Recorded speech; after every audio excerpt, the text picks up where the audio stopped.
is the first video in our multi-part series, Does the Bible Say the Earth is Flat? In this video, we will take a close look at Jesus' temptation on the mountain, as reported in the Gospels of Matthew and Luke. We will attempt to answer the question, do Matthew and Luke's reports about Jesus' temptation on the mountain prove that the Bible says the earth is flat? For more than 2,000 years, since the time of Aristotle, no educated society has taken seriously the idea that the earth might be flat. Nevertheless, although the Christian Church has never officially required anyone to believe that the earth was flat, many Christians have continued to believe in a flat earth.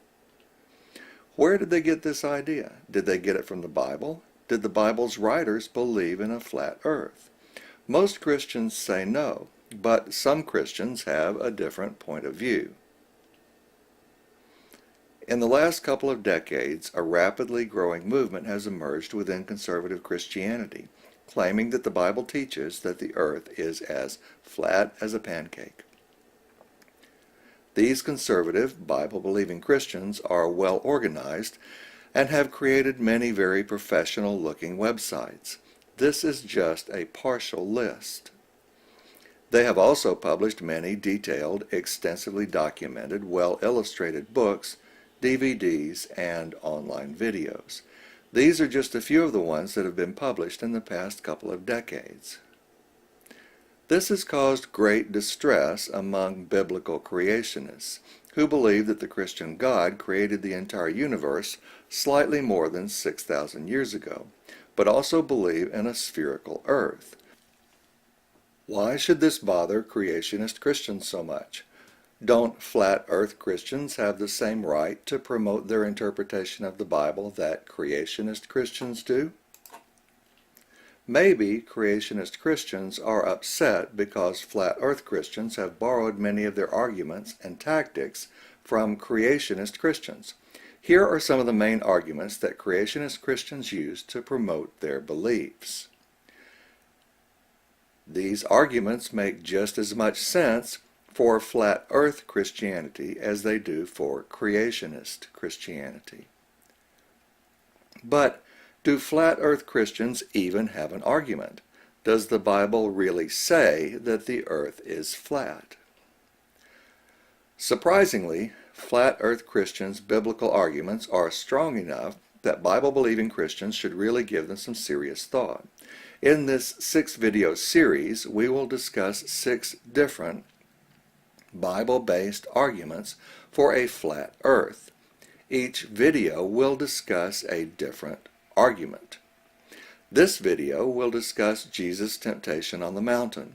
Links to other videos in this series are in the YouTube description for this video and on our website. Before we dig into the specifics of Jesus' temptation story, let's briefly review why this story is so important to Christian beliefs. These reports about Jesus' temptation are important because they emphasize Jesus' humanity and his triumph over temptation. As the book of Hebrews says, "For we do not have a high priest who cannot sympathize with our weaknesses, but one who has been tempted in all things as we are, yet without sin." Luke 4, 1-13 and Matthew 4, 1-12 are proof texts for the Christian belief that Jesus Christ was tempted by sin. If there is reason to doubt the accuracy or literalness of these passages in these Gospels, then there is reason to doubt 2 of the most fundamental and indispensable beliefs of Christianity. Because Christ has himself been tempted by sin and resisted the temptation, first, he was able to atone, that is, pay the price, for every person's sin, and 2, he can help every Christian resist temptations to sin. Christianity really needs for the gospel reports about Christ's temptation to be literally true, or it loses important support for a doctrine that it cannot do without. It is absolutely essential that the events reported in these passages be literal, historical events that actually happened, because humans face literal temptations. If Jesus did not resist literal temptations, he would not have been tempted, quote, in all things as we are, unquote, as it says in Hebrews 4:15. Now let's dig a bit more deeply into the story of Jesus' temptation. It is reported both in the Gospel of Matthew and the Gospel of Luke. I am quoting from the New American Standard Bible, but most other Bibles translate these passages about the same way. I am not going to read all of this, but I do want to point out a few things. First, there is one significant difference between the stories, because they are in a different order.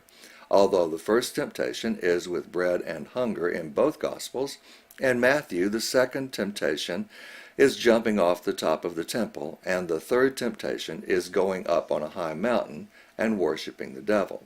In Luke, these last two temptations are in the exact opposite order. But this is not a contradiction, because Luke does not claim that these events are in chronological order. Although Matthew uses then and again to specify that these events took place one after the other, Luke does not. He uses and. So this video will be based on the assumption that these passages do not contradict each other. The second difference is that Matthew says the devil took Jesus to a very high mountain, but Luke simply says that the devil led Jesus up and does not specify a location. Some translations, such as the King James Bible, do say mountain in Luke. This is because some ancient manuscripts of Luke's Gospel say mountain and some do not. We will see in this video that it does not matter whether Jesus and the devil are on the mountain or not. The last difference that I want to point out is that Luke says that the devil showed Jesus all of the kingdoms of the world in a moment of time. Matthew does not. As we shall soon see, this detail is extremely important to flat earth Bible believers. So let's focus on the two verses that interest flat earth Christians, Matthew 4:8 and Luke 4:5. As we have said, they are different, but they do not contradict each other. Instead of considering them separately, let's combine them into one concept. Bible scholars usually call this process harmonizing the Gospels. When we harmonize these two verses, we get, the devil led Jesus to a very high mountain and showed him all the kingdoms of the world in a moment of time.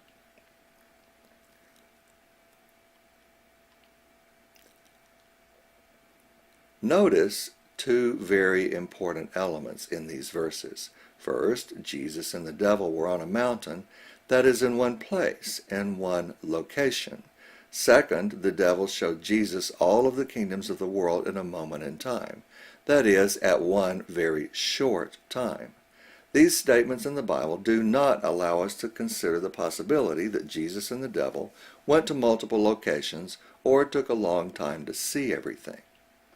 These passages very clearly say one location, one very short time. I'm sure that by now most viewers have identified two obvious problems with this claim. First, is there any real mountain where you can see all the kingdoms of the world? Second, is there any real place anywhere that you can see all the kingdoms of the world at the same time? Let's start with just the Roman Empire. In the early 1st century, the Roman Empire stretched from Syria in the east to Spain in the west, a distance of about 2,400 miles. Notice that this is only about 1/10 of the Earth's circumference, a small fraction of the total that we want to see. How high would a mountain have to be to see all of the Roman Empire at one time? To answer that question, we need to learn some geometry. There is a mathematical formula for this. You may have studied it in high school. Here's the formula. D equals square root of 2RH plus h squared. By the way, this formula works only for spheres. D is the distance that you can see, which is about 2,400 miles in this case. R is the radius of the sphere, so we will use 3,959 miles for the radius of the Earth. And h is how high up you are. So our formula becomes 2,400 equals square root of 2 times 3959 times h plus h squared. So we solve for h, and we get 1,341 miles. That's the distance you'd have to be high and above the earth to see all of the Roman Empire. Since the peak of Mount Everest is a paltry 5.5 miles above sea level, there is no mountain on earth that comes anywhere near close to being tall enough. Even if the devil took Jesus to the International Space Station, they would still not be able to see more than a small fraction of the Roman Empire, because the space station orbits at an altitude that is more than 1,000 miles too low. But, as a matter of fact, there are mountains that are high enough to see the entire Roman Empire all at one time. Those mountains are on the moon. So if the devil took Jesus to a mountain on the moon, and I guess they held their breath, and the moon and the earth were in the right positions, they would have been able to see the entire Roman Empire in a moment of time. But would they have been able to see all of the kingdoms of the world in a moment of time? Of course not. Even from the moon, Jesus could not have seen the Roman, Persian, Indian, Chinese, Japanese, American, and African kingdoms in a moment of time, because the earth is a sphere. But if the earth is flat, it becomes very easy for Jesus to see it all in a moment of time. So we see that the flat earth Christians actually have a pretty good argument. For Matthew 4:8 and Luke 4:5 to be true, the earth must be flat, or close to flat, with allowances for mountains and valleys and so forth. Earth may even have some curvature, but it cannot be spherical. What do Christianity's defenders say about these verses in Matthew and Luke? They basically fall into three categories. The first category frankly admit that they don't know. The second group, some of them say that this passage is not referring to the whole world. And there's a third group that say that this is a vision, so it's not a real mountain. Who are the commentators that claim that they don't know? John Calvin, the famous 16th century Protestant theologian, admitted that any explanation of this passage would be, quote, doubtful, and said that he would, quote, suspend his judgment rather than take a position. In other words, he refused to offer any explanation of how the events in Matthew 4:8 and Luke 4:5 could have actually happened. Other commentators claim that, even though both Luke and Matthew say all the kingdoms of the world, they really didn't mean it. For example, conservative Christian Albert Barnes claims that the mountain was near Jerusalem and Jesus saw only Palestine and possibly nearby kingdoms. The obvious problem here is that both Matthew and Luke make a strong point of saying all the kingdoms of the world. Barnes contradicts the clear statement of the text in both Luke and Matthew, and therefore is simply being dishonest. The last, and by far the most common explanation, is that it was not a real mountain. It was some kind of vision or other supernatural process. For example, Church of Christ minister Anthony Lee Ash claims that it was, quote, probably a visionary experience. And William Robertson Nichol claims that it was, quote, presented only to the Spirit of Jesus without any physical accessories. This certainly solves the inconvenient problem of the flat earth. But does the vision explanation match what Matthew and Luke actually say? As we shall soon see, the answer is no. There are two very good arguments against the vision explanation. The first reason is that both Gospels present Jesus on a single mountain, seeing all the kingdoms of the world in a moment of time as actual, literal history. The second reason is that all of the other events in these passages are not only presented as actual history, they are universally accepted by conservative Christian commentators and apologists as actual history. The literal, historical fact of these temptations are essential to Christian beliefs, because these temptations are meaningless if they did not literally happen. How do we know that Matthew and Luke present these events as actual literal history? Let's start with the Gospel of Matthew. The Gospel of Matthew specifically says dream or vision whenever it reports a dream or a vision. The Gospel of Matthew never, ever reports a dream or a vision as a literal event. So let's look at what Matthew says. This happens 6 times in the Gospel of Matthew. God, or an angel, spoke to Joseph 4 times in dreams. God spoke to the wise men in a dream. And after the transfiguration, which occurred on a mountain, Matthew reports that Jesus specifically told his disciples that it was a vision. So, the number of times that something happened in a dream or vision, and the Gospel of Matthew says it was a dream or vision, is 6. The number of times that something happened in a dream or a vision, and the Gospel of Matthew did not say it was a dream or a vision, is 0. And the number of times that the Gospel of Matthew says that anything in the temptation of Christ story was a dream or a vision is precisely 0. Therefore, the Gospel of Matthew presents the temptation of Christ on the mountain as literal history. There is just no way to argue otherwise. So, how do we know that the Gospel of Luke presents Jesus' temptation on the mountain as actual literal history? As with Matthew, the author of Luke and Acts always tells us when he reports a dream or vision. There are 12 different examples of Luke doing this in the books of Luke and Acts. Most of Luke's report explicitly say trance or vision. But one of these needs a little explanation. During the transfiguration, Luke says that the disciples fell asleep, then woke up and Peter spoke. But, and this is very important, Peter did not know what he said. Obviously, this is not the action of someone who is completely awake. In this passage, Luke, a physician, is describing a dreamlike state of consciousness where people can interact with their dream. Today, we have a name for this. We call this a lucid dream. There is a similar lucid dream reported in the Old Testament book of Daniel. A lucid dream is consistent with Matthew's claim that the transfiguration was a vision. So, the number of times that Luke says that something happened in a dream or vision in Luke and Acts is 12. The number of times that something happened in a dream or vision and Luke and Acts did not say that it was a dream or a vision is 0. And the number of times that the Gospel of Luke says that anything in the temptation of Christ's story was a dream or a vision is precisely 0.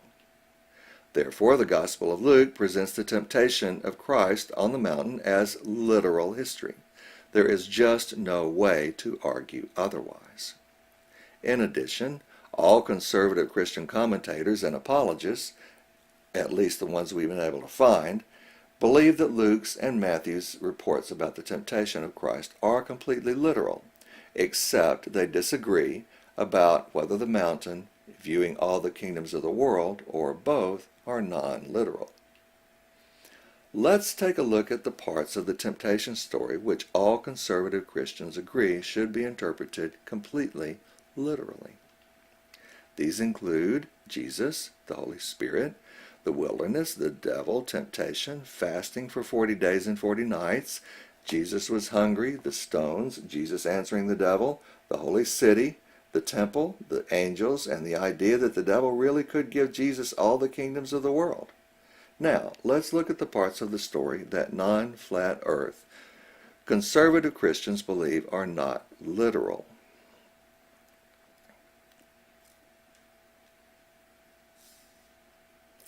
Notice 2 things. First, the literal parts of this story vastly outnumber the supposedly non-literal parts. And second, the Bible passage itself gives no indication that there is anything non-literal in it. Nor does Matthew or Luke give any indication that the mountain or the whole world are to be interpreted any differently from anything else in their report about Christ's temptation. So let's briefly summarize the arguments for a completely literal interpretation of the stories of Christ's temptation as reported in the Gospels of Matthew and Luke. First, Luke 4, 1-13 and Matthew 4, 1-12 are proof texts for the Christian belief that Christ was literally tempted by sin, a belief that is essential to the Christian beliefs that Christ was able to atone, that is, to pay the price for every person's sin, and that Christ can help every Christian resist temptations to sin, as it says in Hebrews 4:15.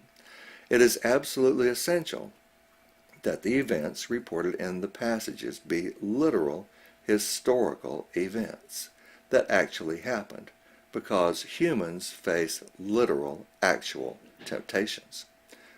Second, Christianity's non-flat earth defenders can't or won't explain how Jesus could see the whole world in a moment of time from a mountain, or they disagree with each other about whether the mountain, the whole world, or both are non-literal. Third, Matthew and Luke always tell readers when anything else is a vision or a dream, and they do not do that for the mountain and the whole world. Fourth, the stories themselves are interpreted completely literally by all Bible scholars, by all conservative Bible scholars, except for the mountain and the whole world. And fifth, these passages themselves give readers no indication that anything is non-literal, or that the mountain or the whole world should be treated any differently from anything else in the temptation report. So, do Matthew's and Luke's reports about Jesus' temptation on the mountain prove that the Bible says that the earth is flat? We hope we have given you enough information to make a well-informed decision. Thank you for watching our video. Just a friendly reminder that this video is one of a multi-part series. Links to the other videos in this series are in the YouTube description on our YouTube channel and on our website. For more interesting videos and more interesting information about the Bible and Christianity, please visit our website, freethinkersbooks.com. If you liked our video, please click the YouTube like icon, subscribe to our YouTube channel, and share our video with your friends. Thanks again.